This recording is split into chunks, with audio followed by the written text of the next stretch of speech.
Let's start now. So, in the last lecture, what we did was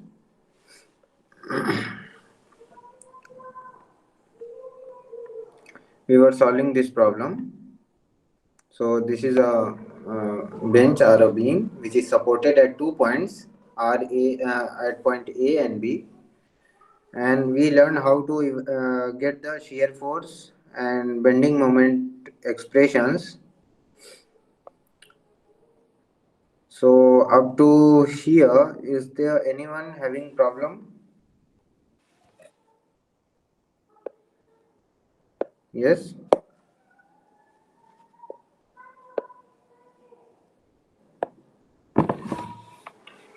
I believe that there is no problem. So now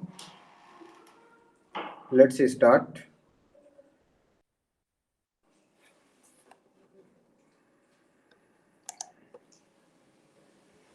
Okay, let's start new today's lecture. So we will solve another example problem.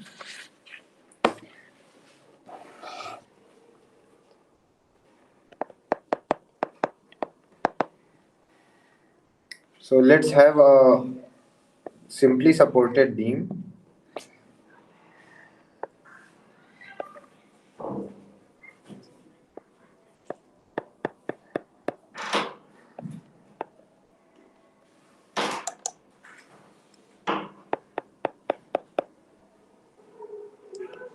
and it is loaded by sandbags. So let's say there are sandbags over here,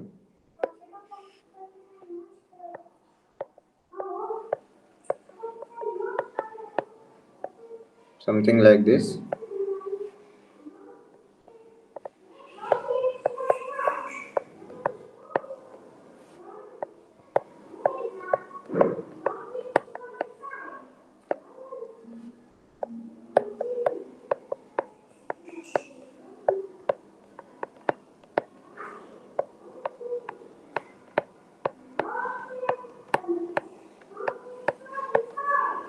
So it is loaded something like this.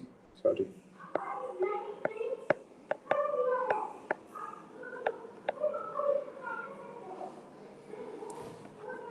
And there are 60 bags,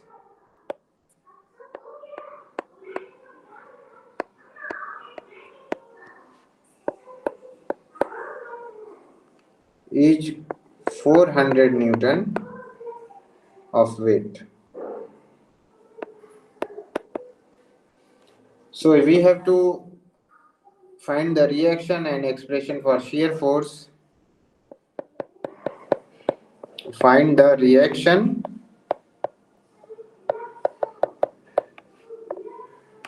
and shear force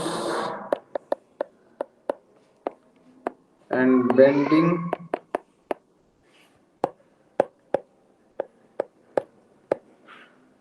moment expressions. Okay. So first of all, we would like to know what is the force per unit length. There is a distributed force on the beam, and let's assume that these sands are putting a force like a wearing force.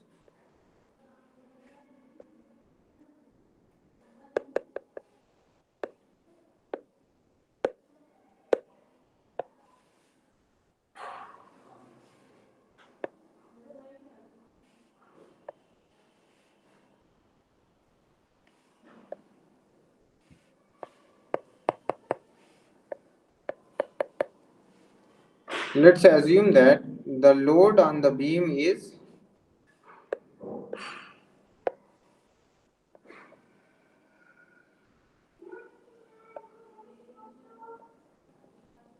so this type of load is being applied on the beam.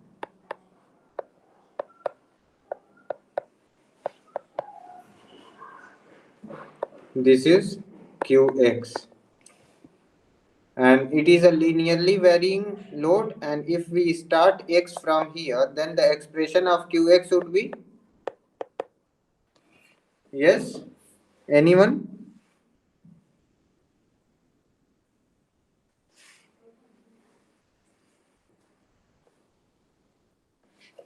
The expression of Q, can anyone tell me?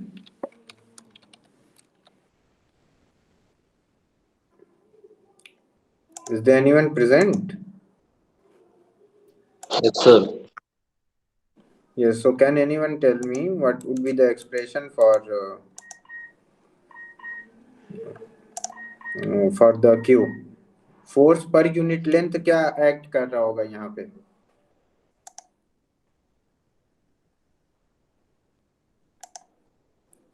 Force per unit length,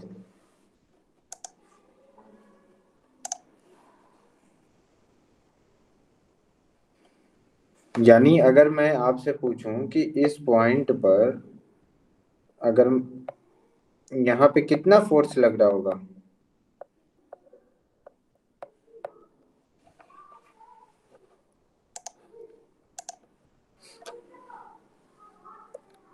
जी?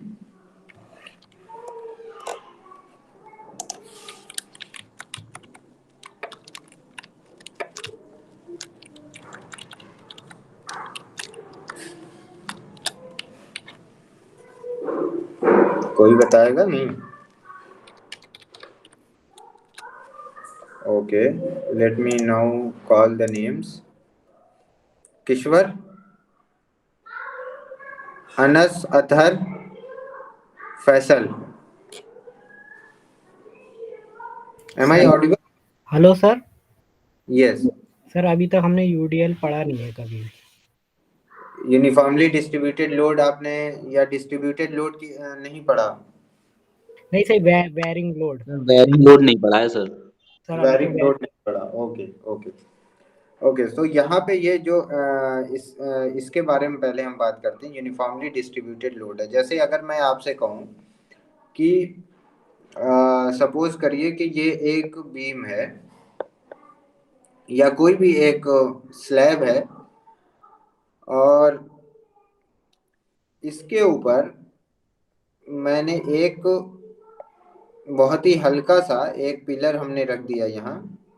ठीक है, कोई भी एक एक slab रख दिया या एक कोई एक लकड़ी का बड़ा सा जिसका क्रॉस सेक्शनल एरिया कुछ हो, उसको मैंने यहाँ रख दिया और इसके ऊपर ये 5 किलो का वेट रख दिया. ठीक है, तो अब बताइए ये जो 5 किलो वेट है ये इस पे कितना फोर्स लगा रहा होगा इस पूरे स्लैब पे?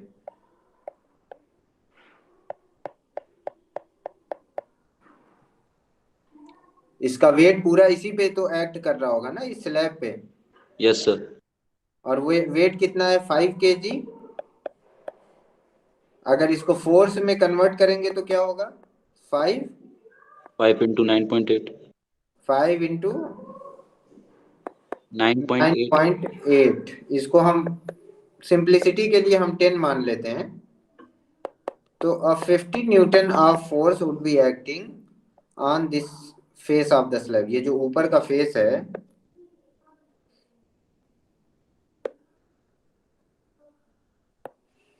यहाँ पे इस पॉइंट पर इस पूरे सरफेस पर ये 50 न्यूटन का फोर्स जो है एक्ट कर रहा होगा. और ये 50 न्यूटन, ये हो सकता है कि यहाँ पे इंटेंसिटी ज्यादा हो, इस जगह पे इंटेंसिटी ज्यादा हो, यहाँ पे ज्यादा हो, यहाँ कम हो, या इसका वाइस वर्सा हो सकता है. मतलब कुछ भी डिस्ट्रीब्यूशन होगा. लेकिन अगर इसकी लेंथ बहुत ज्यादा है तो फाइनली ये जो 5 किलो वेट या 50 न्यूटन फोर्स जो है वो इस जगह पे हर जगह पे बराबर एक्ट करेगा. मतलब अगर आप इसको बीच से दो हिस्से में काट दें तो यहाँ पे ये आधा हिस्सा कितना फोर्स बियर कर रहा होगा? 25 न्यूटन. और ये वाला हिस्सा कितना फोर्स बियर कर रहा होगा? 25 न्यूटन. और अगर इसको फर्दर बजाय दो हिस्से में इसको कट करने के, अगर हम इसको सिर्फ 10 हिस्से में कट कर दें, यानी छोटे छोटे हिस्से इसके यहाँ यहाँ यहाँ इस तरह से, तो हर एक इंडिविजुअल लेंथ पर कितना एक्ट कर रहा होगा फोर्स?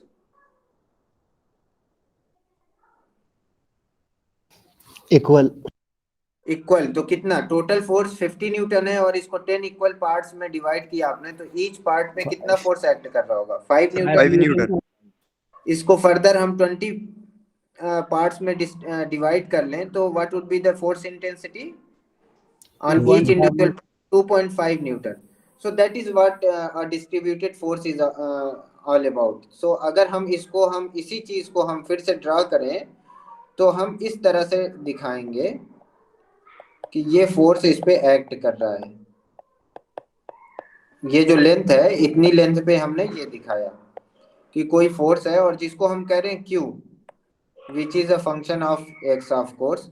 तो ये Q एक यूनिफॉर्मली डिस्ट्रीब्यूटेड फोर्स है। तो यहाँ पे इंटेंसिटी यानी फोर्स पर यूनिट लेंथ जिसको हम कहते हैं, इंटेंसिटी क्या चीज होती है?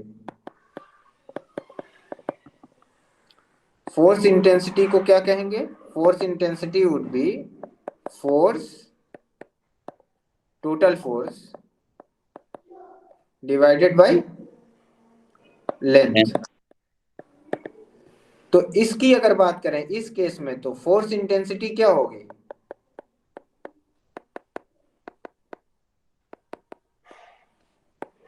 Fifty Newton. अगर हम इसको कहें कि ये 10 मीटर की लेंथ है, 50 into 10 हो जाएगी sir. 50 divided by 10 per divided by unit length, right? This is Newton and this is meter. So it would be 5 Newton per meter. ठीक है, तो ये इसको हम कहते हैं uniformly distributed load.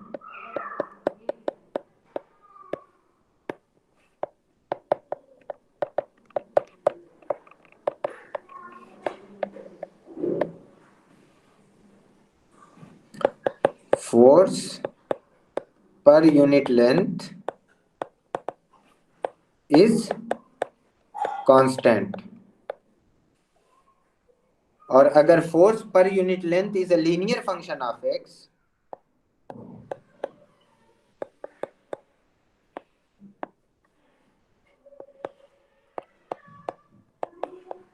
when force per unit length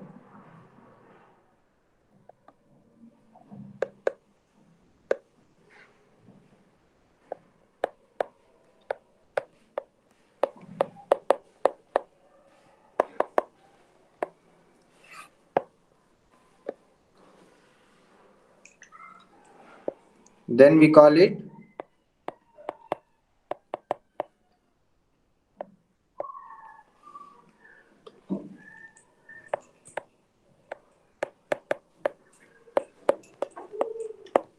uniformly varying load. तो इस केस में जो यहाँ पर है, अगर हम इस तरह से एक पाइल बनाए, एक ढेर बनाए सैंड बैग्स का, तो ऑब्वियसली जो फोर्स पर यूनिट लेंथ यहाँ पर होगा वो डिफरेंट होगा, फोर्स पर यूनिट लेंथ यहाँ पे डिफरेंट होगा। इसके ऊपर जितने बैग होंगे ये उनका वेट कुछ और होगा, और इस डिस्टेंस पे जाएंगे तो इनका वेट कुछ और होगा, और इन सब वेट में कनेक्शन क्या होगा कि ये एक लीनियर वेरिएशन है इसका। ठीक है, तो अब हमारे पास जो QX होगा वो कैसा होगा, हमारा क्वेश्चन ये था। तो QX इस तरह से होगा कि अगर हम QX को, अच्छा ये बताइए, हमें नहीं पता कि QX कितना है, ठीक है। अब अगर मैं पूछूं इस पे टोटल वेट कितना है, ये जो टोटल वेट है ये कितना होगा इसके ऊपर, स्लैब के ऊपर, बता सकते हैं? Sir half base into height. हाँ, लेकिन वो कहाँ से आया? वो तो ठीक है, वो आया कहाँ से? सर इंटीग्रेट करके निकालेंगे sir. Yes, that we have to do the integration. Okay, so let's do that.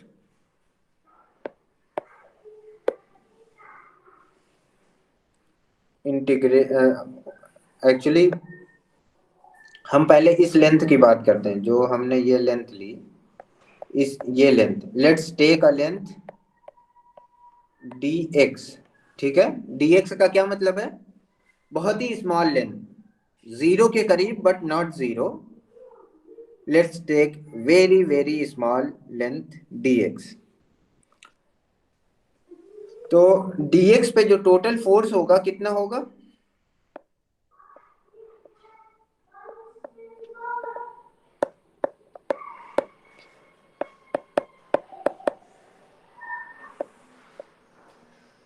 इसकी हाइट क्या होगी? q होगी,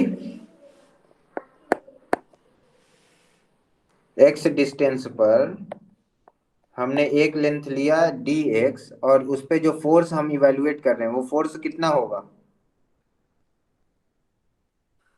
force per unit length q है, तो फोर्स कितना होगा dx लेंथ पर? क्यों? अगर dx इक्वल टू 1 होता तो फोर्स होता 1 q, लेकिन dx 1 नहीं है, बहुत छोटी वैल्यू है, तो फोर्स पर यूनिट लेंथ के हिसाब से dx लेंथ पे कितना फोर्स एक्ट करेगा? QX।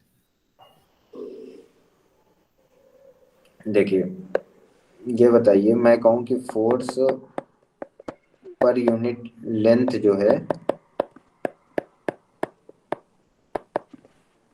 Is equal to 10 newton per metre, मैं कहूँ, ठीक है। अब मैंने पूछा कि on a length of 2 metre what would be the force?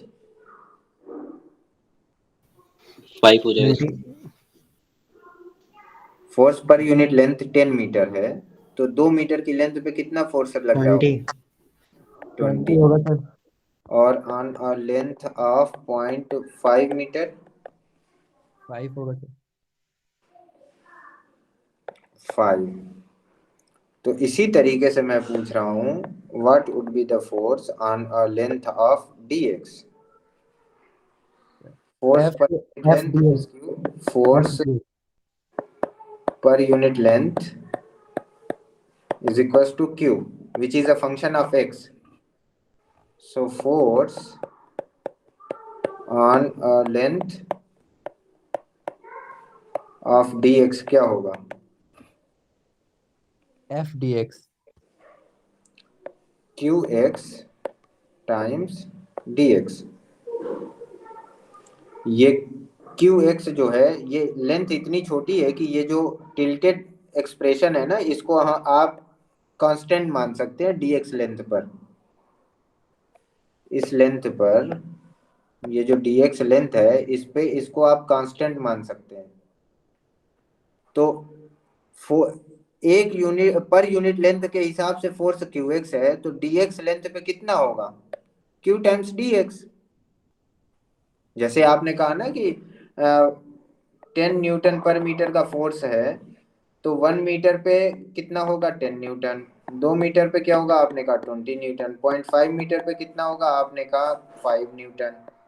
अभी किया ना आपने, क्या किया? मल्टीप्लाई किया ना, फोर्स पर यूनिट लेंथ को लेंथ से मल्टीप्लाई कर दिया है।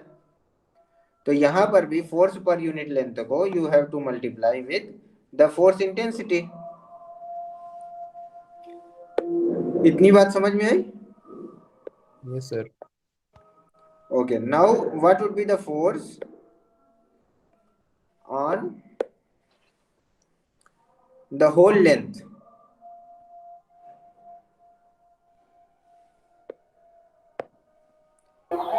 QS integration of DX। हाँ, अब आपने qx dx इस पे निकाल लिया, फिर ऐसे ही इस पे निकालते गए, हर छोटी छोटी लेंथ पे qx टाइम्स dx करते गए। हर जगह का qx अलग होगा, जैसे q एट x पे qx की वैल्यू कुछ और होगी, और जब यहाँ पर पहुंचेंगे तो यहाँ पर qx की वैल्यू क्या होगी? ये होगी। एम आई राइट? तो हमें ये छोटे छोटे इनफाइनाइटसिमल एलिमेंट जो लिए हमने, जिसके ऊपर हमने टोटल फोर्स निकाला जो कि qx टाइम्स dx है, तो ऐसे पूरी बीम के ऊपर यहाँ से लेके यहाँ तक इसको ऐड करना है। और जब इनफाइनाइटसिमल एलिमेंट यानी dx जैसे एलिमेंट की क्वांटिटीज को आप ऐड करते हैं, तो उसी को कहते हैं हम कि इंटीग्रेशन। तो यहाँ पर हम force on a length of dx is equal to इतना, so force on a length on whole length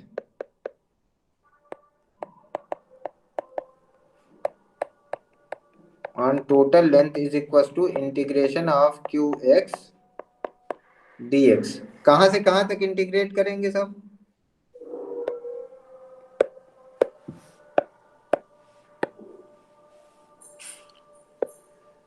इस जगह से यहां तक, यहां से यहां तक आपको इंटीग्रेट करना है, ठीक है। तो इस जगह पे x की क्या वैल्यू है? 0। इस जगह पे x की वैल्यू क्या है? 0 सर। और इस जगह पे x की वैल्यू क्या है? यहाँ Length of the beam. length of the beam, let's say that the length of the beam is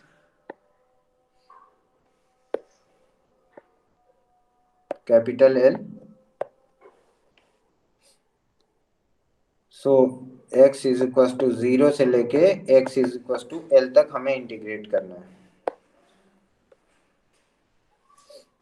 okay, qx का एक्सप्रेशन हमें नहीं पता, लेकिन इतना पता है कि qx एक लीनियर टर्म है, एक लीनियर, एक स्ट्रेट लाइन है। Yes, sir. तो अगर हमारे पास x और y हो, एक प्लॉट हमारे पास हो जो कि ऐसा हो, तो y का एक्सप्रेशन आपने बहुत पहले पढ़ा होगा, क्या होगा? mx plus c। mx plus c, और c की वैल्यू क्या होगी इस केस में? अगर ये y इज 0. इक्वल टू 0 से स्टार्ट हो रहा है तो 0. c will be 0, so y is equal to mx। Okay, तो इसी तरीके से ये क्या होगा? qx is equal to mx। से mx, है ना। अब हमें नहीं पता कि m की वैल्यू क्या है। ओके, वो हमें कहाँ से पता चलेगी? वो यहाँ से पता चलेगी। हम इंटीग्रेट करते हैं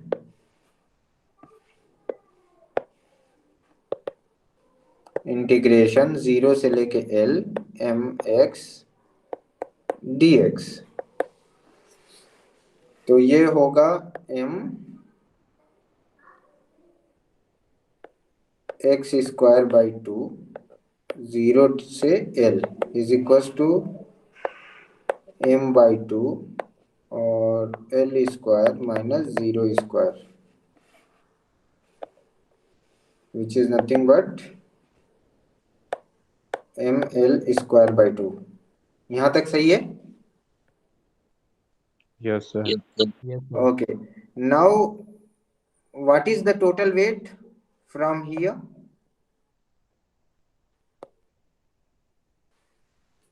24,000। 24,000, which is equal to 24,000. So this will imply m is equals to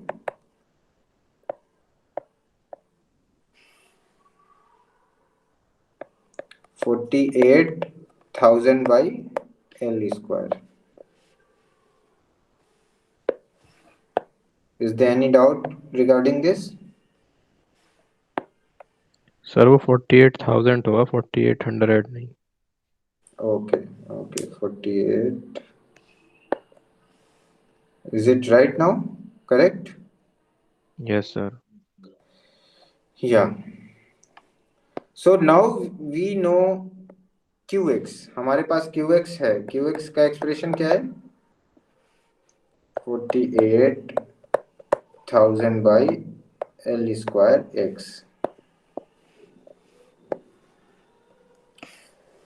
Now we have to find the reactions. So let's draw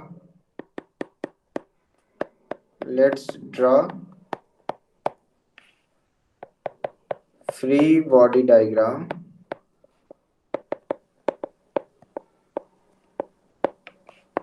of beam। ये बीम है और ये है आपके पास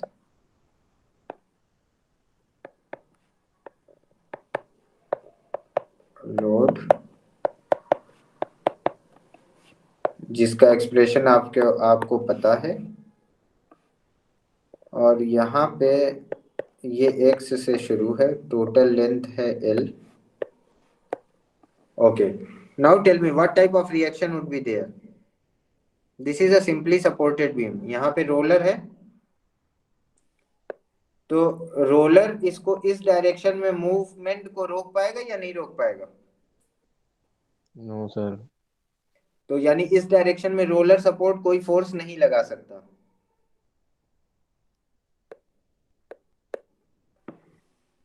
तो रोलर सपोर्ट पे only possibility is this the reaction in this direction. Similarly here as well. So now we will apply reactions RA and RB.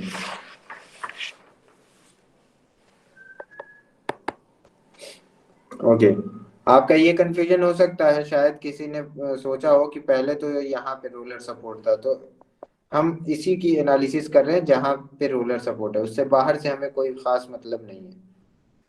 ठीक है, वहां पे कोई शियर फोर्स या बेंडिंग मोमेंट डेवलप नहीं होगा. ओके, तो हमें फाइंड आउट करना है रिएक्शन फोर्सेस आर ए और r b. How can we evaluate it? First thing, net forces in y direction is equals to 0. This will give us, tell me, RA is in positive direction, RB is in also positive direction, this is y direction, minus integration of qx dx 0 से लेके l तक is equals to 0. This imply RA plus RB is equals to integration of 0 to L qx dx. ये value हम दोबारा evaluate नहीं करेंगे, ये कितनी वैल्यू है हम पहले कैलकुलेट कर चुके हैं.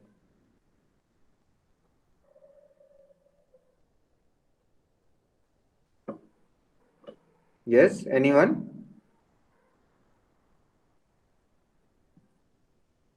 Osama? Yes. 28,000 x by L square.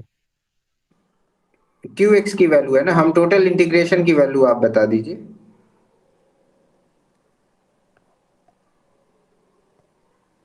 It should be 24,000. 24,000.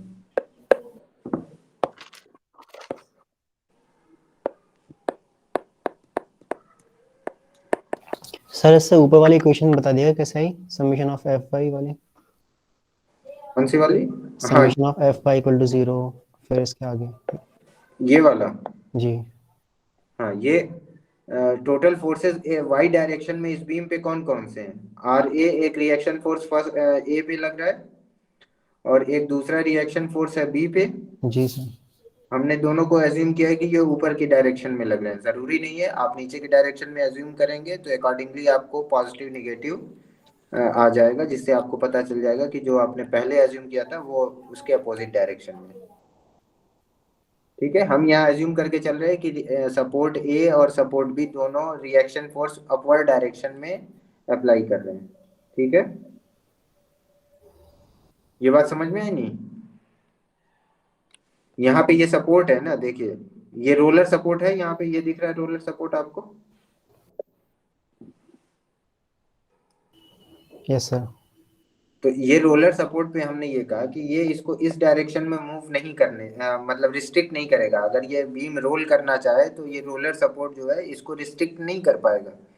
यानी एक्स डायरेक्शन में रोलर सपोर्ट कोई भी फोर्स नहीं दे सकता, कोई भी फोर्स अप्लाई नहीं कर सकता roller support.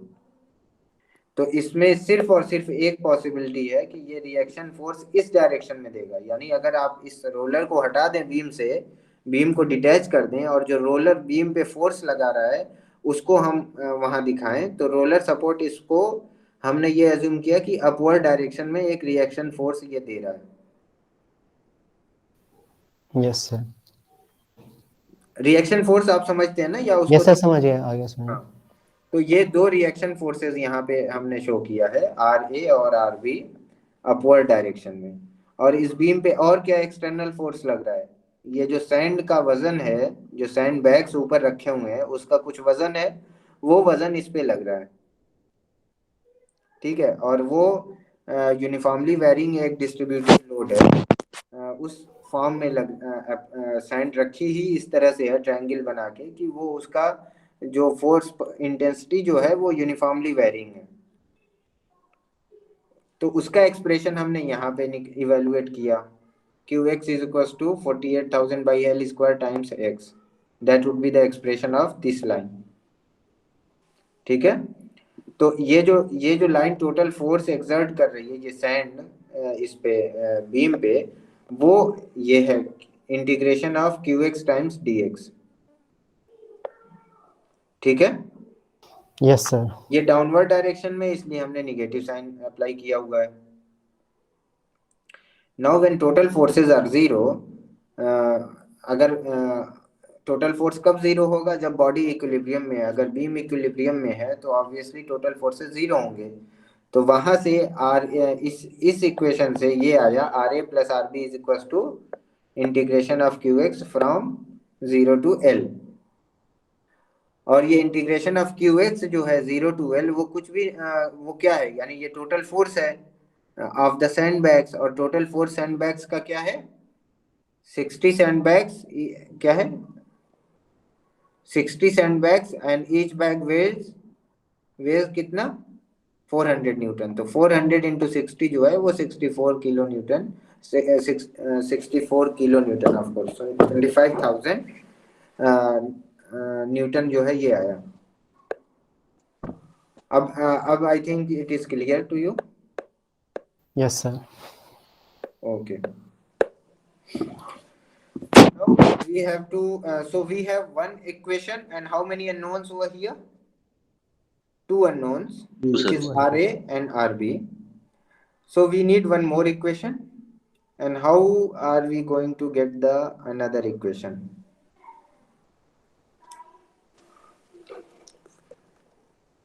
Yes, Manish Kumar, Oman. Bending moment से सर। सर अमान है, उमान नहीं। Aman, अच्छा. Okay, okay. So now we have to take bending moment. So let's take bending moment about point A. A point के about हमें bending moment evaluate करना है। तो bending moment due to r b क्या होगा? R b into L.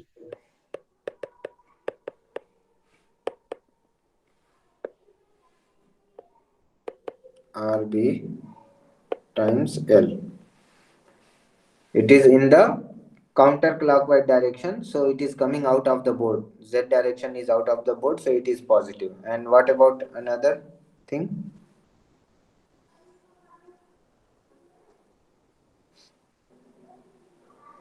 इस load का भी कुछ बेंडिंग मोमेंट होगा। देखिए, इसके लिए फिर वही इंटीग्रेशन वाला रूल होगा कि हम x डिस्टेंस, यहाँ से x डिस्टेंस पर एक dx लेंथ लेते हैं, ठीक है, बीम की। अब बताइए इस बीम पर dx लेंथ पर कितना फोर्स अप्लाई हो रहा है?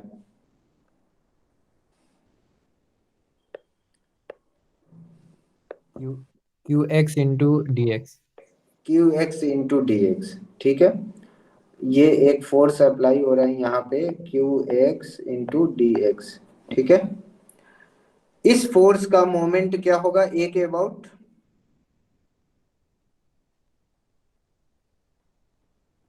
इंटू एक्स और हो जाएगा सर। इंटू एक्स हो जाएगा। एक से और मल्टीप्लाई कर दिया इसको, ठीक है। This is the moment of the distributed load on a length of dx। अब फिर इस लेंथ पे आप निकालेंगे यहाँ से यहाँ तक, फिर यहाँ से यहाँ तक पे, और फिर यहाँ से यहाँ तक पे। इस तरह से आप इसको ऐड अप करते जाएंगे। सो वो addition, that addition is nothing but integration from 0 to L। ठीक है, तो ये जो टोटल ये डिस्ट्रीब्यूटेड फोर्स जो है, इसका मोमेंट क्या होगा, this one.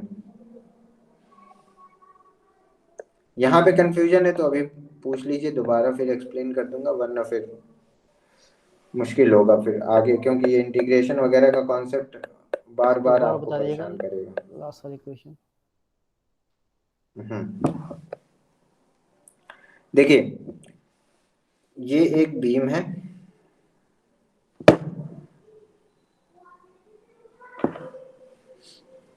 This one is a beam, जिसके ऊपर एक फोर्स अप्लाई हो रहा है इस तरह से।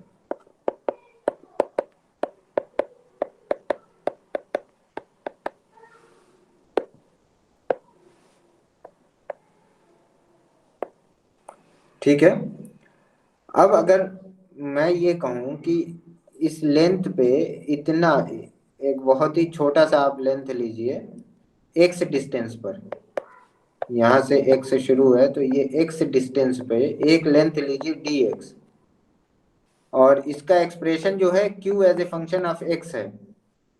तो इस पॉइंट पर q का एक्सप्रेशन क्या होगा, फोर्स पर यूनिट लेंथ क्या है, q। यहाँ पे ये जो लेंथ है, इसकी लेंथ है q एट x, ये है। Yes sir. सो इस पे, इस लेंथ पर, dx लेंथ पर टोटल फोर्स कितना एक्ट कर रहा होगा, फोर्स पर यूनिट लेंथ जो है वो q है, तो फोर्स कितना होगा, qx dx। qx times dx। अब इस फोर्स की वजह से इस फोर्स का मोमेंट क्या होगा इस पॉइंट के about, qx dx into x। qx dx into x। हम इसको x को यहां ना लिख के यहां लिखते हैं। ठीक है, तो ये Yes, sir. मोमेंट हो गया इस लेंथ पर। अब ऐसे ही एक लेंथ आप और ले सकते हैं ना, यहाँ पे एक और लेंथ ले लीजिए,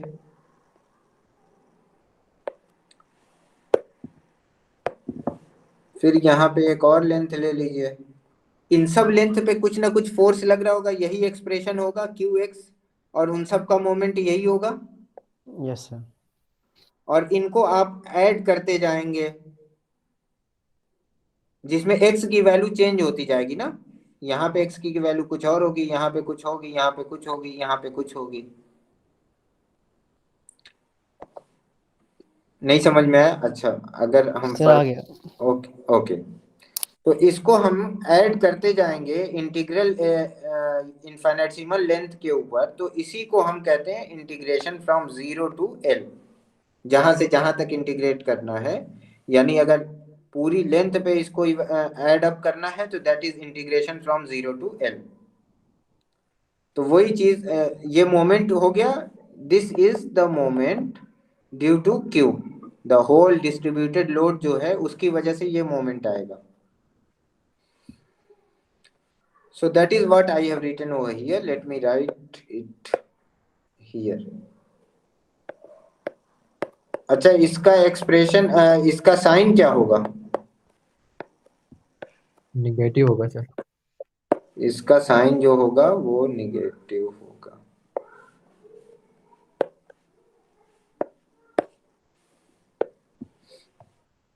इसका साइन क्यों निगेटिव होगा, because this thing is trying to rotate it like this, सो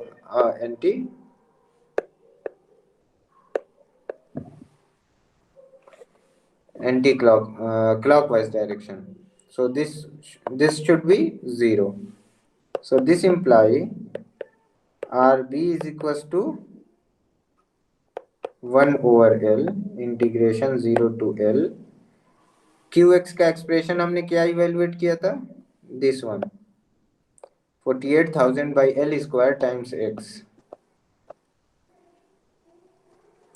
या हम एम एक्स करते हैं ना, एक्स टाइम्स एम बाद में हम पुट कर लेंगे, आसान होगा।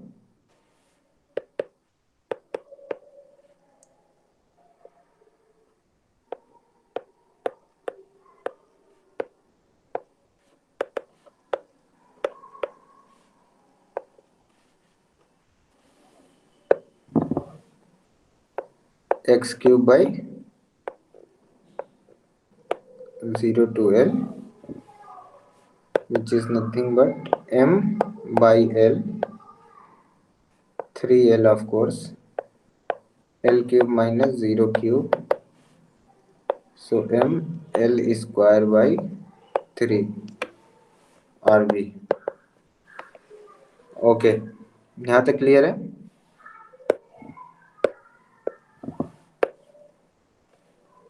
Okay, now what would B RA? RA plus RB क्या था सब? 24,000।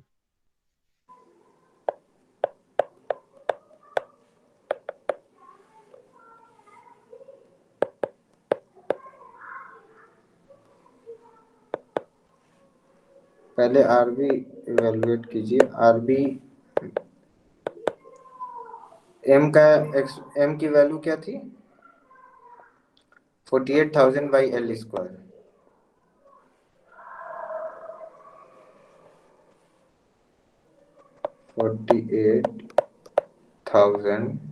by L square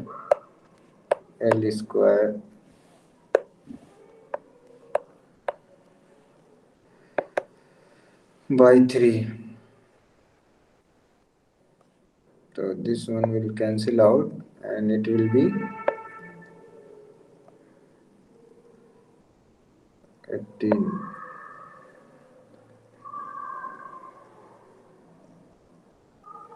16,000 होगा।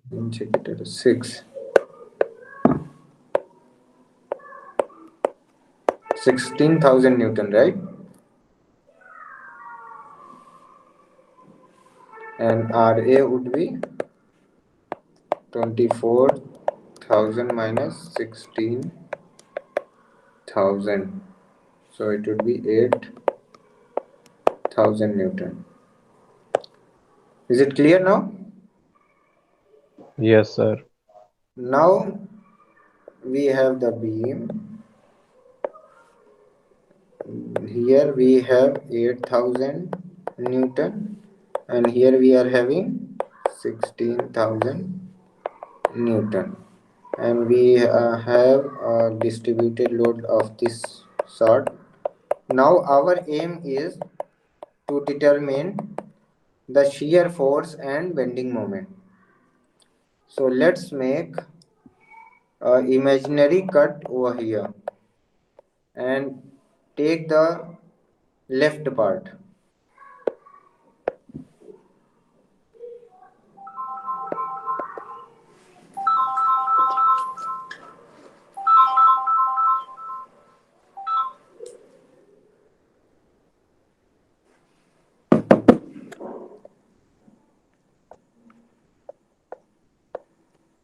हमने एक x डिस्टेंस पे ये कट मार्क किया है, ठीक है?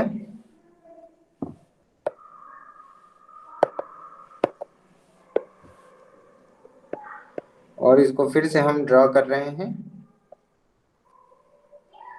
यहाँ पे 8,000 न्यूटन का फोर्स लग रहा है और यहाँ पे QX।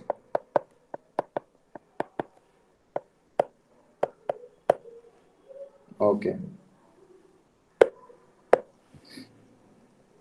यहाँ पे shear फोर्स और bending moment. Okay, now tell me, this is V and this is MB.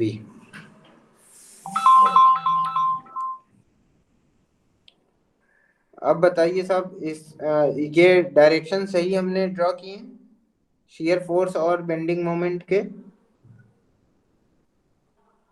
अच्छा ये तो क्लियर है ना, जो मैंने मैजेंटा कलर में ड्रॉ किया है वी और एम बी, ये क्या चीज है? Is it clear to everyone now? Yes, sir. Okay. Now tell me about the directions what I have assumed. Is it as per the convention or not?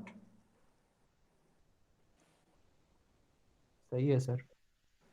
So this is what phase? Positive x phase or negative x phase?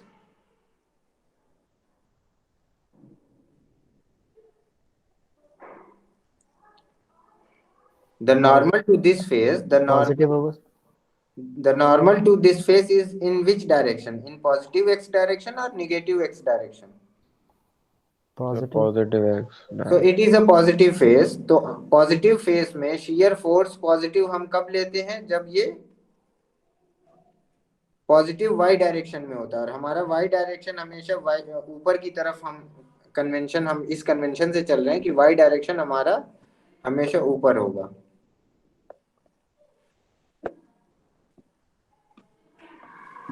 ठीक है, तो उसके हिसाब से v जो है वो ऊपर की तरफ होना चाहिए, और bending moment positive z direction में होना चाहिए, और अभी ये निगेटिव z डायरेक्शन में है.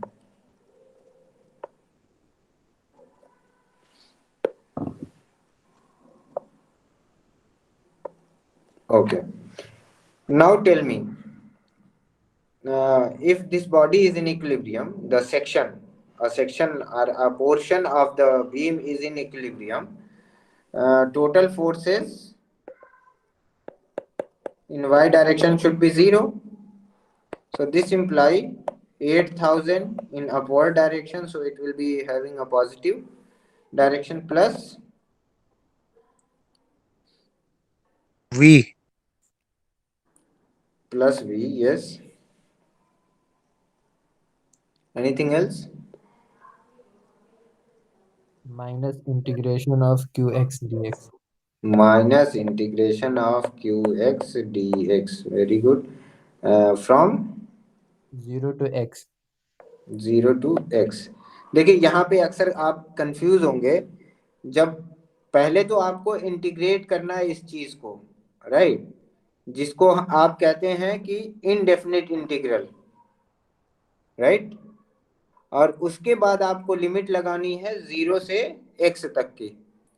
तो कभी कभी इसमें कंफ्यूजन से बचने के लिए आप इसको ऐसे भी लिख सकते हैं, इंटीग्रेशन फ्रॉम 0 टू x और q of something else, you just call it, कोई भी वेरिएबल का x की जगह यहाँ पे कुछ भी रख दीजिए, p रख दीजिए, dp हो जाएगा. ये समझे आप? होता क्या है कि वरना फिर ये इस x से और इस x से जब लिमिट लगा रहे होते हैं तो उसमें कंफ्यूजन बहुत होता है. Okay. Yes, sir. So now this whole thing will be 0, and so you will get v is equals to integration 0 to x q of p, हम इसको लेके चलते हैं, ठीक है, and dp minus 8,000. So which will be equal to q का expression क्या था?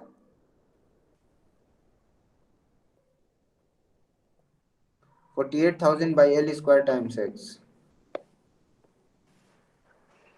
Integration 0 to x 48,000 by L square. x की जगह अब क्या है? p. Am I right? Yes sir. Yes, sir. Will be dp minus 8,000. So it will be 48,000 by L square, and this will be p square by 2 in the limit 0 to x minus 8,000,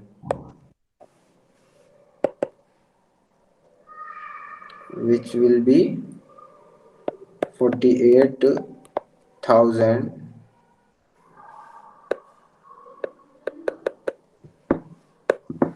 24,000 by L square and x square minus 8000. So this is the expression of, और ये देखिए यहां पर कहीं पर भी इस जगह से लेके यहां तक,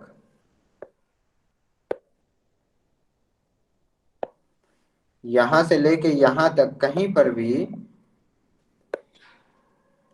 कोई भी डिफरेंस नहीं है। यानी जब आप फ्री बॉडी ये कट यहाँ पे लगाएं या यहाँ पे लगाएं या यहाँ पे कट करें, नेचर ऑफ जो ज्योमेट्री है और जो फोर्सेस हैं वो सब एक जैसे हैं। ऐसा नहीं हो रहा है कि कोई एकदम से कोई पॉइंट लोड यहाँ पे बीच में कहीं आ रहा हो, या फिर जो डिस्ट्रीब्यूटेड लोड है उसका जो एक्सप्रेशन है वो चेंज हो रहा हो। ऐसा नहीं हो रहा। मतलब इस तरह की कोई बीम नहीं है कि एक बीम ऐसी है जिसमें आपका फोर्स ऐसा लग रहा है कि यहाँ इस तरह से है, यहाँ तक तो यूनिफॉर्मली डिस्ट्रीब्यूटेड है और यहाँ पे यूनिफॉर्मली वेरिंग है।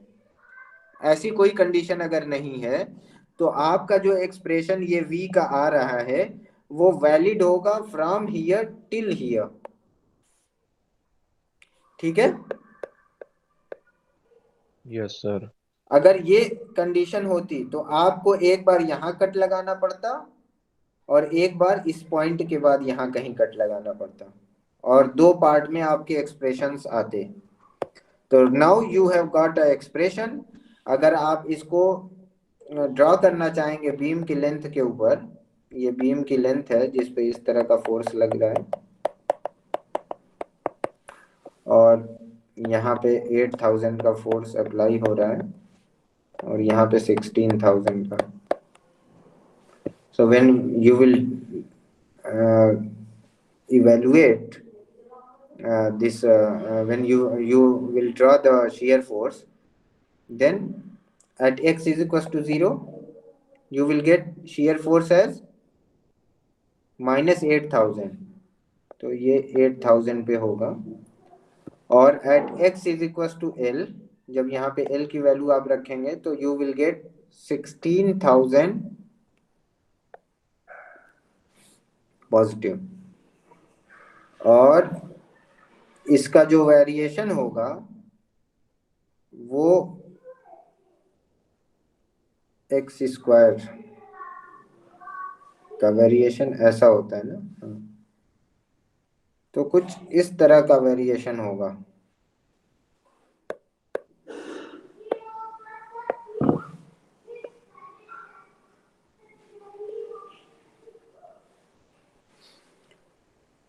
ठीक है। This yes is sir. 1000 and this is 8000. This is negative, this is positive. So this is the shear force diagram.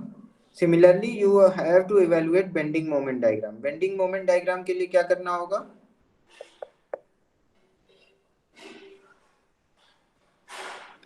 Net moment, let's say about A, अगर इसका नाम A है, is equals to 0.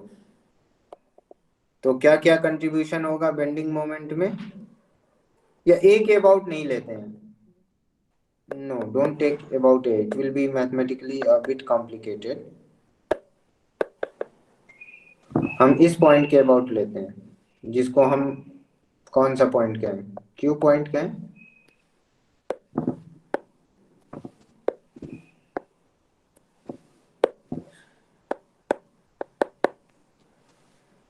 तो क्या क्या कंट्रीब्यूशन होगा Q point के about? 8000 का कंट्रीब्यूशन होगा।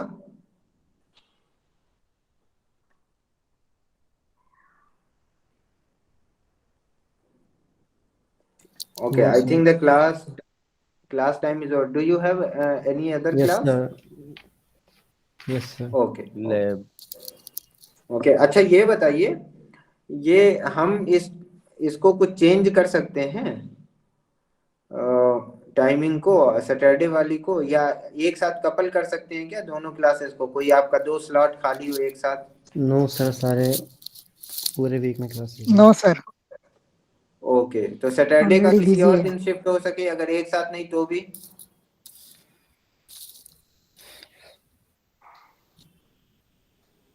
सर ग्रुप पर बता देंगे, व्हाट्सएप ग्रुप पे। ओके हाँ, ये देख लीजिए आप, जो गूगल क्लासरूम का जो ग्रुप है ओके सर। उसमें आप देख लीजिए, अगर कोई स्लॉट खाली हो तो आप बता दें आपस में, है ना। तो दोनों क्लासें एक साथ करनी है ना?